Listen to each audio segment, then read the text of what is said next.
बिस्मिल्लाहिर्रहमानिर्रहीम। तमाम देखने और सुनने वालों को अस्सलामु अलैकुम। आज हम जिस टॉपिक के ऊपर बात कर रहे हैं वो है the divine source.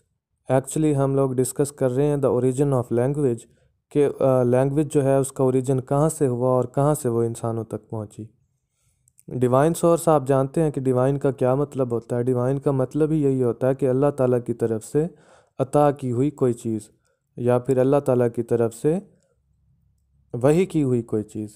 In the biblical tradition as described in the book of Genesis, God created Adam and words over Adam called every living creature that was the name there of.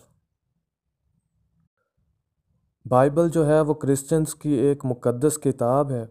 उसके मुताबिक अल्लाह ताला ने आदम अलैहिस्सलाम को पैदा किया और फिर आदम अलैहिस्सलाम ने जिस भी चीज़ का नाम लिया वो बिल्कुल वैसी ही थी, मतलब उसका वही नाम था।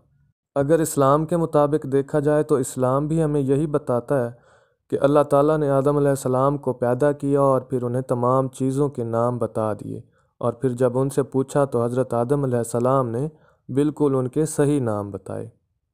Alternatively, following a Hindu tradition, it is Saraswati, wife of Brahma, who is credited with bringing language to humanity.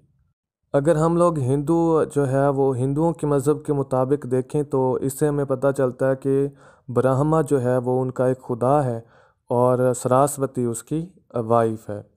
तो हिंदू जो है उनकी वाइफ जो है ब्रह्मा की, उसको क्रेडिट देते हैं कि उसने लैंग्वेज पहुंचाई थी इंसानों तक और उसके ज़रिए ही मतलब इंसानों तक लैंग्वेज पहुंची है।